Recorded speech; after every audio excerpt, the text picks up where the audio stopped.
Episodio 81 de Solo sé que no sé nada. Y hoy, el vídeo de hoy lo quiero dedicar a la mediunidad, porque justamente estas últimas semanas estoy recibiendo varias preguntas, ¿no? En relación a la mediunidad, un poco sobre lo que pasa en el otro lado, de cómo es la evolución del alma del ser fallecido. Y quería aprovechar para, en este vídeo, daros algunas ideas, algunas cosas a tener en cuenta en cuanto a la mediunidad. La primera es saber que quienes mandan en una sesión de mediunidad son ellos, son los seres fallecidos, los seres trascendidos, y que evidentemente podemos intentar contactar con esa energía que interesa, ¿no?, a la persona que viene a hacer la consulta. Podemos llamar a esa energía, pero no siempre se va a dar, no siempre se va a acercar. Bien porque en ese momento no pueda, bien porque haya evolucionado tanto que no sea posible esa comunicación, o porque haya reencarnado. En ese caso tampoco podríamos contactar. Normalmente vendría otro ser, otra energía a entregar el mensaje, a avisarnos, incluso sus guías, sus propios guías podrían venir a darnos algún tipo de información, de mensaje, pero hay que tenerlo en cuenta. Yo trato de conseguir contactar con esa energía, pero no siempre se va a poder dar. En el 99,9 de casos, sí, pero hay que tenerlo en cuenta. Otra cosa que hay que tener en cuenta, o al menos en mi caso, es que yo no hago sesiones de mediunidad para personas que han fallecido recientemente. ¿Por qué? Porque considero que tanto la persona, el familiar que queda aquí, tiene que pasar su proceso de duelo, que tiene diferentes etapas y que hay que transitarlas, y es importante que vivan ese proceso. Pero es que además las almas, cuando pasamos al otro lado, también tienen que hacer su propio proceso. Y es importante que les dejemos, que les demos tiempo para hacer lo que tienen que hacer, para asimilar lo que han vivido, para transitar lo que tengan que transitar, y que no tengan que estar pendientes de nuestras necesidades como humanos, ¿vale? Porque en el otro lado se siente muy diferente, no hay apego, no hay tanto apego, pero en las primeras etapas sí, cuando se pasa al otro lado todavía estamos muy pegados al ego, estamos muy pegados al personaje de la última vida, ¿no?, de la vida que hemos tenido aquí en la Tierra. Entonces es importante darles ese espacio de tiempo para que se puedan readaptar. Y para mí es importante el dejar un plazo, es que mínimo diría 1 año. Luego depende de cada persona. Hay personas que, evidentemente, si es una enfermedad muy larga, o son muy mayores, suelen estar como ya predispuestos, y la evolución es más rápida. Y también la persona que queda aquí, el familiar que viene a hacer la consulta, también es posible que lo viva de una manera más calmada, que su duelo sea más sencillo, y esto no depende ni del tiempo, ni de la edad, ni de la forma de trascender, sino más bien del proceso que lleve cada persona. Entonces ahí se podría valorar si con un poquito menos de plazo, pero es que mínimo 9 meses, es que yo no me siento cómoda haciendo una consulta cuando hace tan poco tiempo que la persona ha trascendido. Y, y creo que es importante el respetar los plazos. ¿Qué más?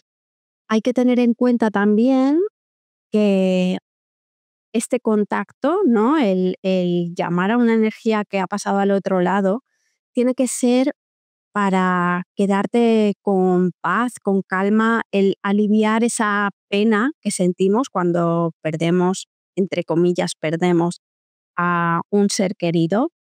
ya sea un amigo, ya sea un familiar, lo que sea, em, conseguir que esa sensación se calme un poco. Y esto lo hace el simple hecho de, mm, cuando contactamos con ellos, me dan una serie de pruebas, una serie de características para confirmar que es esa energía, ¿no?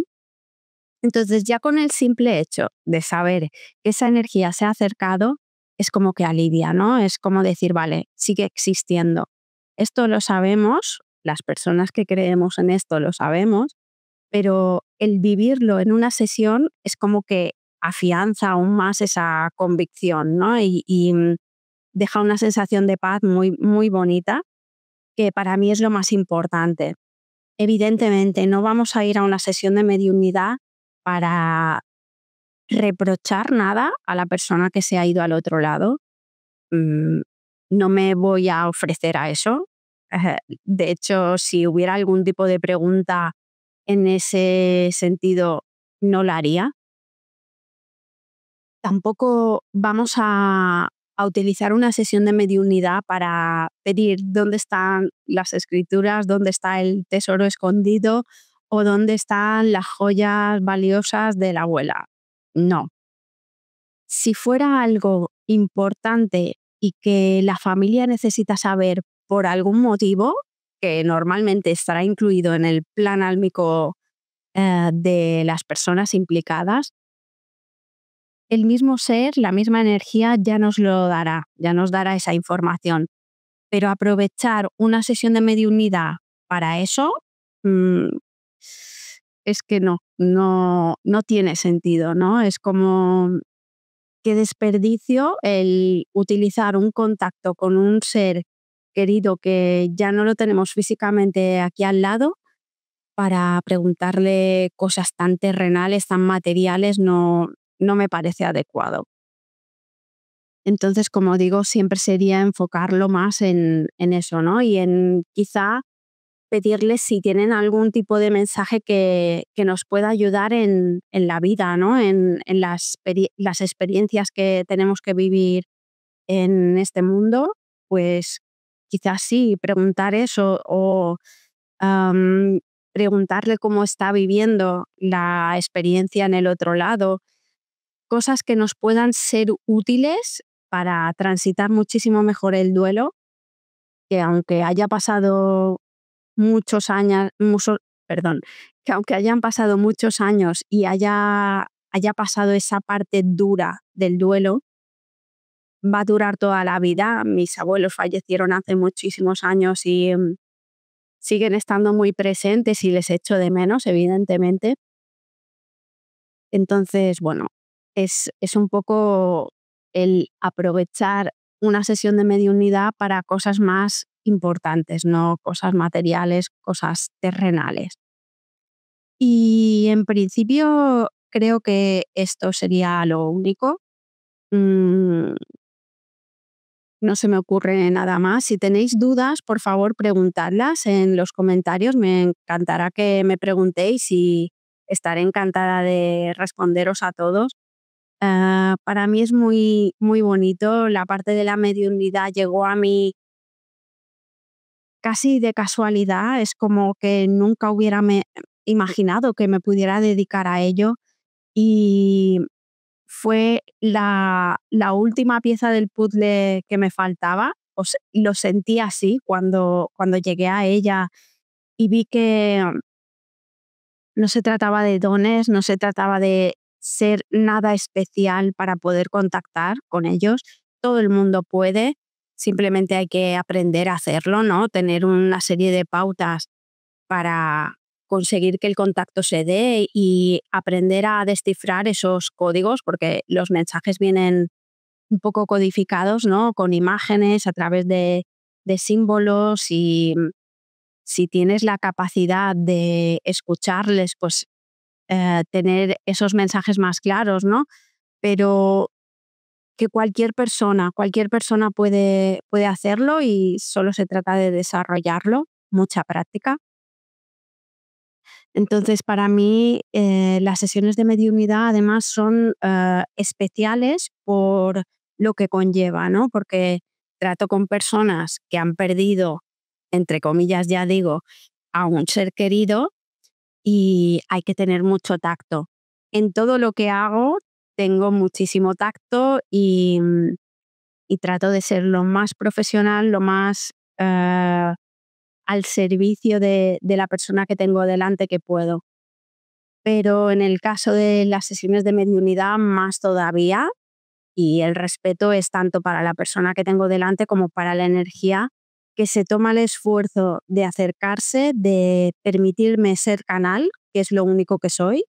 Yo hago de canal, de mensajero, de mensajera entre el ser fallecido y la persona que viene a consulta, y para mí es un honor, para mí es un honor de verdad el poder hacer este trabajo. Ah, como sabéis, hace poco he pasado por una operación, entonces he estado un tiempo en el que no estoy dando citas para sesiones de mediunidad. Ya hay un poquito de lista de espera de cara a cuando las retome. Si queréis, me podéis escribir en la descripción del vídeo, tenéis el enlace para poder hablar conmigo directamente a través de WhatsApp y si os interesa, me preguntáis las dudas que tengáis, toda la información que queráis y también si queréis reservar, ¿no?, esa lista de espera para cuando lo retome.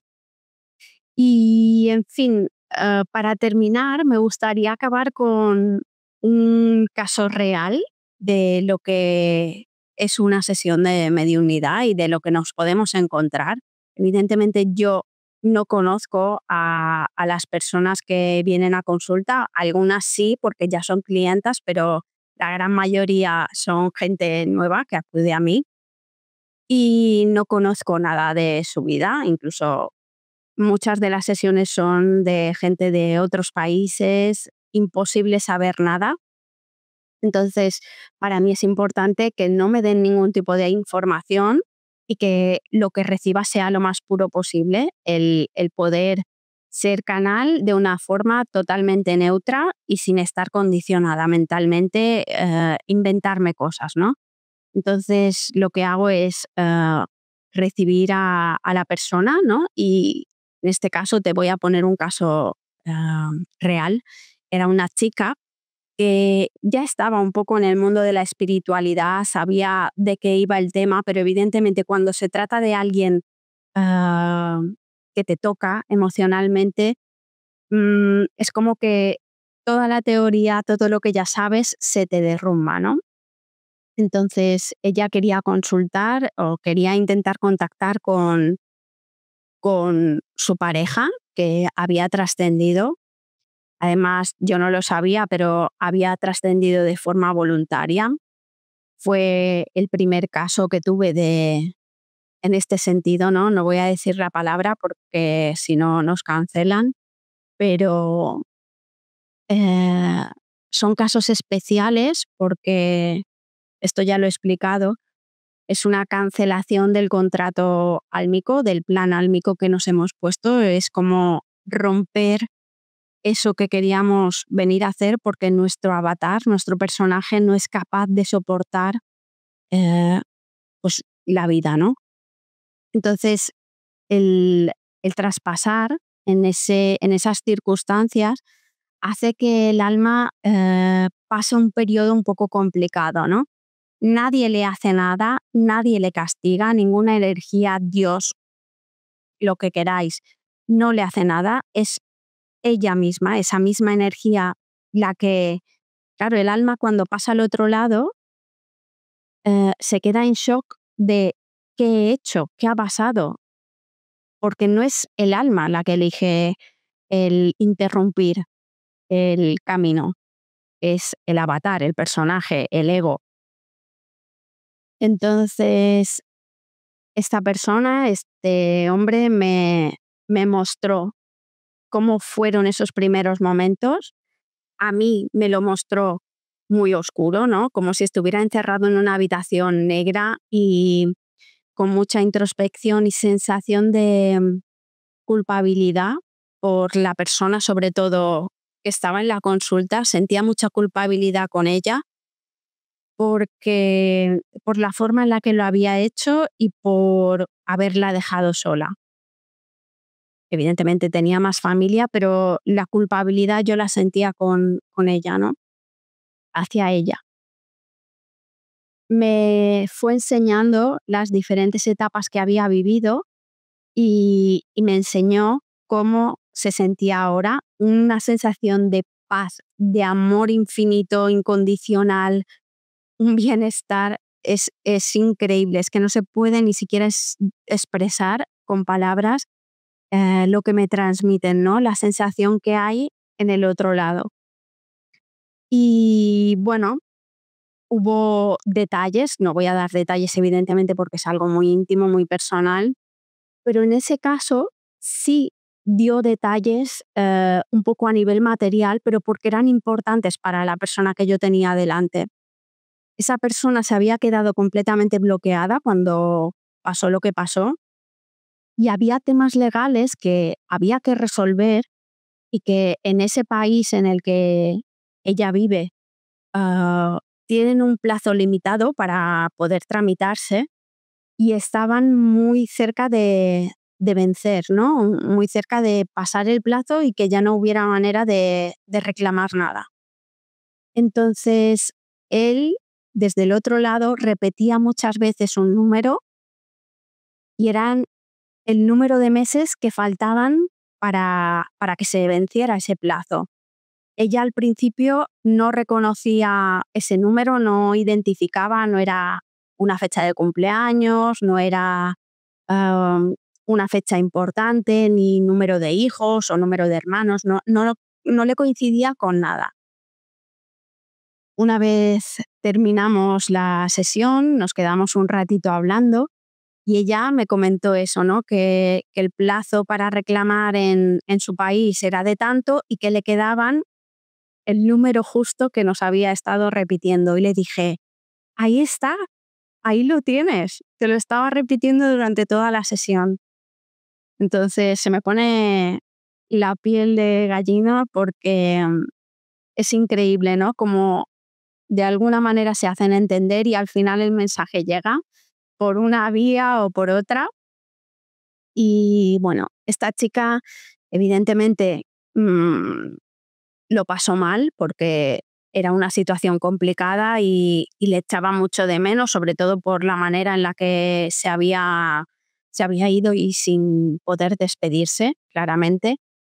Entonces lo pasó mal, pero al final de la sesión se quedó con mucha paz, con la tranquilidad de saber que él está ahí y que sigue muy cerca de ella. Además, ella lo notaba, pero lo notaba desde la pena y desde la necesidad de tenerle físicamente y a partir de ahí creo que algo cambió, creo no, lo sé por lo que me dijo ella y nada, este es uno de los casos que he tenido, uno de los muchísimos y que me marcó precisamente porque fue el primero en el que era un caso así, ¿no? De transitar ese camino de forma voluntaria y se me quedó grabado y nada, que espero que os haya gustado la historia, que cualquier pregunta me la dejáis aquí abajo y nada, que nos vemos en el siguiente vídeo. Muchísimas gracias por estar aquí.